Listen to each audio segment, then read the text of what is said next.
दोस्तों नमस्कार। आज मैं आपसे चर्चा करूंगा छठ पूजा के बारे में। अभी छठ पूजा का महोत्सव चल रहा है और हम सभी जानते हैं कि छठ पूजा में भगवान भास्कर की पूजा की जाती है।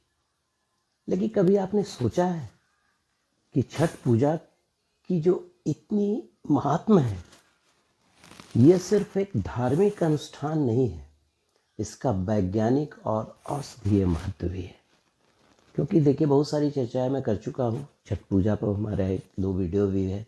लेकिन आज मैं आपसे जो चर्चा करूँगा सिर्फ साइंटिफिक एनालिसिस, क्यों छठ पूजा मनाने से हम लोग को हमारे शारीरिक संरचना को क्या फ़ायदा होता है और किस तरह से इसका वैज्ञानिक और औषधीय महत्व है।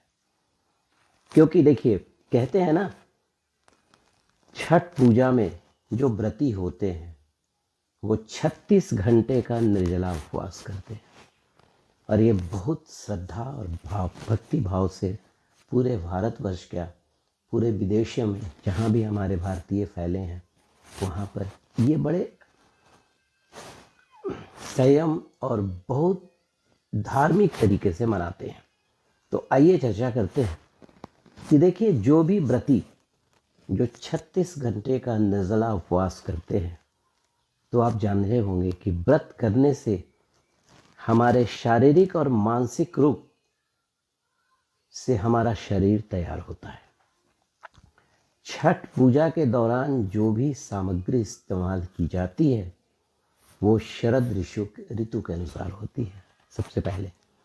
उसके बाद जहाँ तक सूर्य भगवान भास्कर को जल देने की बात करें तो इसके पीछे रंगों का विज्ञान छुपा है।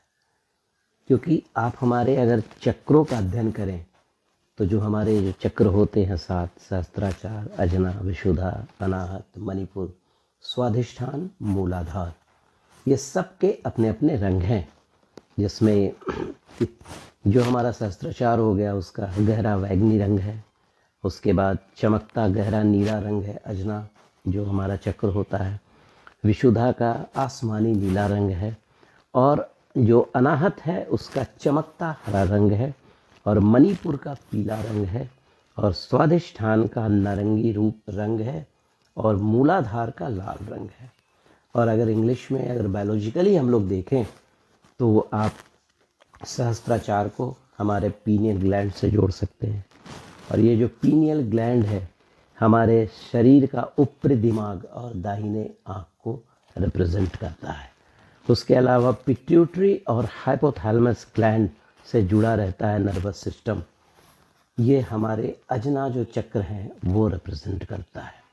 उसके अलावा इस अजना जो चक्र है उसके कारण हम लोग को अंतर्ज्ञान, इच्छा और ज्ञान का केंद्र भी, और विशुद्धा चक्र से हमारे थायराइड ग्लैंड का कंट्रोल होता है जो अभिव्यक्ति का केंद्र होता है। उसके अलावा अनाहत जो चक्र है वो हमारे थाइमस ग्लैंड, हार्ट, फेफड़ा और लिवर को कंट्रोल करता है और ये प्रेम, करुणा और ममता के केंद्र को दर्शाता है। और मणिपुर जो चक्र होता है ये, इसको इंग्लिश में हम लोग एडर्नल ग्लैंड बोलेंगे और ये पेट, लिवर और गॉल ब्लैडर को संचालित करता है। तो शक्ति और समझदारी का केंद्र होता है ये मणिपुर और दबी हुई भावनाओं का भंडार भी होता है। और अगर स्वाधिष्ठान चक्र को लेकर चलें तो ये गोनेट्स, मतलब हमारे जो जेंटल ऑर्गन्स हैं उसको कंट्रोल करता है और ये सृजनात्मकता और भावनाओं का केंद्र होता है। उसके अलावा मूलाधार, जिस पर हमारा पूरे शरीर की ढांचा, पूरा शरीर का आधार होता है, जिसको स्पाइनल कॉर्ड भी हम लोग बोलते हैं। Super renal glands, kidney, bladder और रीढ़ की हड्डी को रिप्रेजेंट करता है ये मूलाधार और ये हमारी जो कुंडलिनी, जागृत कुंडलिनी होती है और बहुतायत का केंद्र होता है। तो यहाँ पर दोस्तों ये जो छठ पूजा है इसका साइंटिफिक काफ़ी महत्व है धार्मिक के अलावा। अब देखिए क्या होता है कि अगर इंसान के शरीर में रंगों का संतुलन बिगड़ गया तो बहुत सारी बीमारियों को ये जन्म देता है। क्योंकि मैं ऑलरेडी आपसे डिस्कस किया कि जो ग्लैंड्स होते हैं या जो हमारे चक्र होते हैं, हमारे डिफरेंट बॉडी के जो पार्ट्स हैं उसको रिप्रेजेंट करते हैं। अब प्रिज्म के सिद्धांत के अनुसार अगर आप जाएंगे तो सुबह सुबह अगर आप जल देते हैं सूर्य देव को, तो शरीर पर पड़ने वाले जो प्रकाश हैं वो हमारे शरीर के बहुत सारे व्याधियों को दूर कर देता है और हमारे शरीर का इम्यूनिटी सिस्टम बढ़ता है और प्रतिरोधात्मक शक्ति भी बढ़ती है और त्वचा के रोग भी कम हो जाते हैं। उतना ही नहीं, सूर्य की रोशनी से मिलने वाला विटामिन डी जो है, हमारे शरीर में कैल्शियम का जो सप्लीमेंटेशन होता है, कैल्शियम की जो डिफिशियंसी होती है उसको भी ये दूर करता है। और वैज्ञानिक नज़रिए से देखें तो षष्ठी के दिन जो विशेष खगोलीय बदलाव होता है, जब सूर्य की पराबैंगनी किरणें असामान्य रूप से जब एकत्र होती हैं और इसके दुष्प्रभाव से बचने के लिए सूर्य की उषा और प्रत्युषा के रहते जल में खड़े रहकर छठ का व्रत किया जाता है। और छठ में जो भी सामग्रियां यूज होती हैं, आप ध्यान देंगे इसमें मैक्सिमम कैल्शियम का कंपोनेंट होता है।